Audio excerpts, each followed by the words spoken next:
apa itu turunan benzen?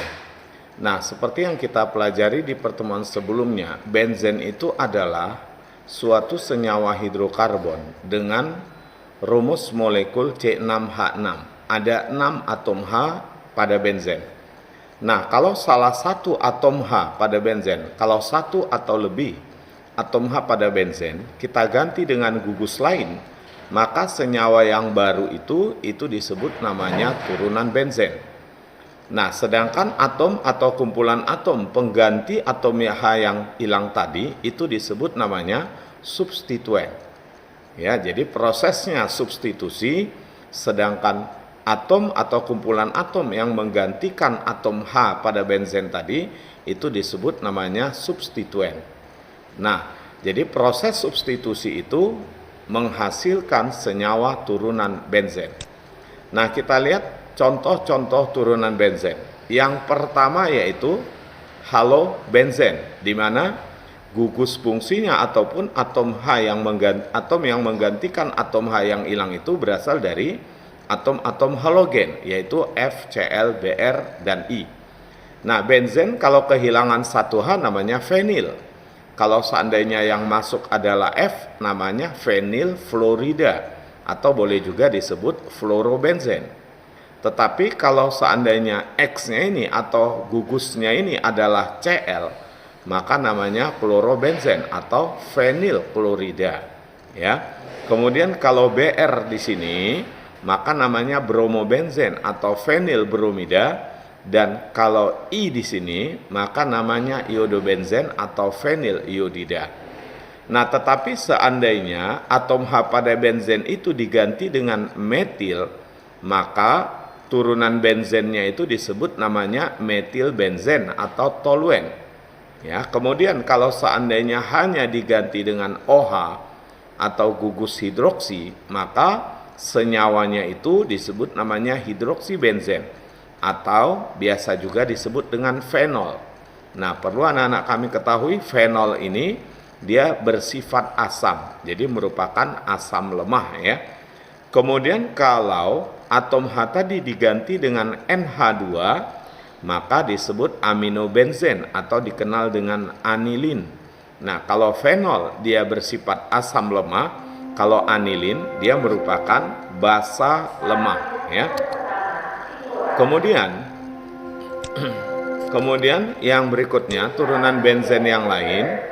Nah, seandainya hanya diganti NO2, maka namanya nitrobenzen.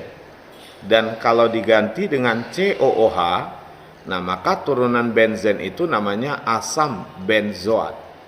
Kemudian kalau atom H pada benzen diganti dengan gugus aldehid, berarti jadi C6H5COH, maka namanya benzaldehid. Ya, kemudian kalau diganti dengan SO3H itu disebut asam benzen sulfonat. Lalu kalau diganti dengan CH2 ini disebut feniletena atau stiren. Ini adalah bahan untuk pembuatan styrofoam. Nah, ini adalah jenis-jenis turunan benzen. Sekarang kita lihat tata nama senyawa turunan benzen. Ada 5 aturan untuk memberi nama senyawa turunan benzen. Aturan yang pertama, seandainya benzen itu punya 2 cabang, ya, maka posisi substituennya itu ada 3 kemungkinan. Kemungkinan pertama posisinya di nomor 12, ya, di C nomor 12. Nah, atau dia terletak di atom karbon yang bersebelahan. Nah, itu disebut posisi orto, ya. Orto itu artinya dekat, 12 itu berdekatan atom C-nya. Ini kita lihat contohnya. Nah, di sini Cl dengan Cl dia bersebelahan. Di nomor 12 ini juga gitu, metil dengan metil bersebelahan, ya. Di nomor 12. Maka ini namanya disebut ortodiklorobenzen atau boleh juga 1,2 diklorobenzen. Nah, seperti ini. Nah, ini di nomor 12 juga. Maka ini disebut namanya ortodimetilbenzen, ya, atau boleh juga 1,2 dimetilbenzen. Nah, dimetilbenzen ini disebut juga dengan silen. Jadi boleh juga disebut dengan ortosilen.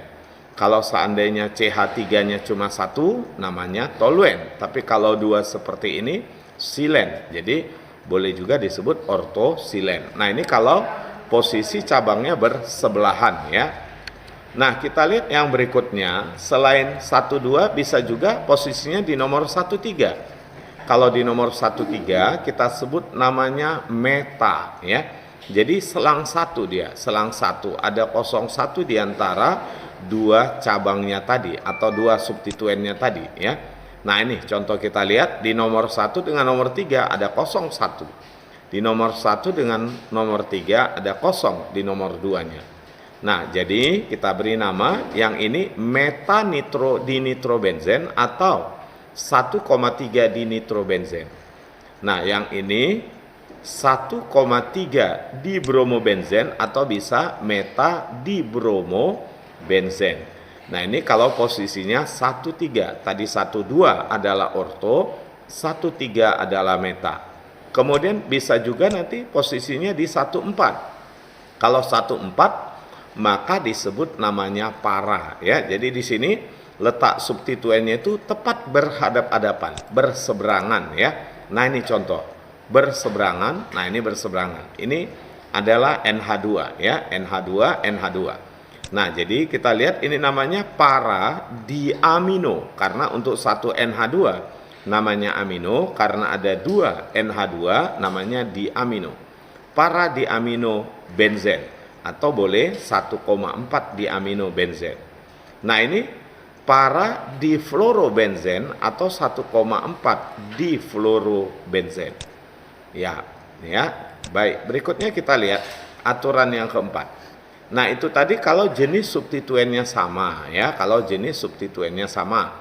Nah, yang keempat, kalau jenis substituennya berbeda, maka ada urutan prioritas untuk penomoran. Artinya begini, kalau COOH ketemu dengan OH, maka COOH harus nomor 1. Ya, nomor satunya ada di COOH. Kalau COH ketemu CH3, maka nomor satunya di COOH. Tetapi jika CH3 ketemu sama NO2, maka CH3 nomor satunya. Nah, seperti itu urutannya kalau seandainya punya substituen yang berbeda. Jadi semakin ke kiri itu semakin diutamakan di sini. Ya, apapun ketemu COH maka COH-nya nomor 1. Ya, COH ketemu OH, COH-nya nomor 1. Tetapi kalau COH ketemu SO3H, maka SO3H-nya nomor 1. Ya, kita lihat contoh. Nah, di sini ada NO2 ketemu OH ini. NO2 ketemu OH, berarti OH yang lebih kiri dalam urutan ini, maka OH diprioritaskan sebagai nomor 1. Jadi di sini nomor 1, nomor 2-nya ke arah mana lebih dekat ke substituen berikutnya? Ya, tentu ke arah kiri, maka NO2-nya ketemu di nomor 3. Nah, ini NH2 ketemu dengan BR. NH2 di sini, BR di sini. BR itu halogen. Berarti NH2-nya di nomor 1. Ya. Jadi kalau ini namanya adalah metanitrofenol. Jadi nomor 1 itu penentu golongannya. Jadi karena dia rantai utamanya di sini OH, gugus utamanya adalah OH, maka dia fenol. NO2-nya jadi cabang ya. Jadi 3 nitrofenol. Nah, ingat kalau OH sebagai cabang itu namanya hidroksi, tetapi kalau sebagai gugus utama maka namanya fenol ya. Sama seperti NH2, kalau sebagai cabang namanya amino, sebagai gugus utama namanya anilin ya. Jadi ini 3 nitrofenol. Kalau ini berarti 4 bromoanilin ya, atau para bromoanilin karena posisinya di 1 dan 4. Ya, aturan yang terakhir, yang kelima. Jika terdapat 3 jenis atau lebih substituen, maka posisi substituen itu dinyatakan dengan angka. Jadi bukan pakai orto meta para lagi ya. Nah, ini contoh. Di sini F ketemu OH, maka OH di nomor 1. OH di nomor 1 berarti nama golongannya adalah golongan fenol. Maka cabangnya di nomor 3 dan nomor 5 ya. Berarti 3 difluorofenol. Nah, di sini NO2 ketemu dengan CH3, maka CH3 sebagai rantai utama atau gugus utama, berarti namanya toluen. Maka cabangnya di nomor 2, 4, dan 6. Sehingga kita sebut 2,4,6 trinitrotoluen. Nah, ini biasa disingkat TNT. Itu yang digunakan sebagai bahan peledak, ya. Nah, anak-anak kami, ini materi kita tentang turunan benzen. Nah, harapan saya setelah kalian tonton video ini, baca modul yang kami kirim beserta video ini di bagian materi. Nah, jika ada yang kurang jelas, kita diskusikan nanti di kolom komentar. Ya, terima kasih atas perhatian anak kami. Tetap semangat, jaga kesehatan. Ya, selamat melanjutkan belajarnya.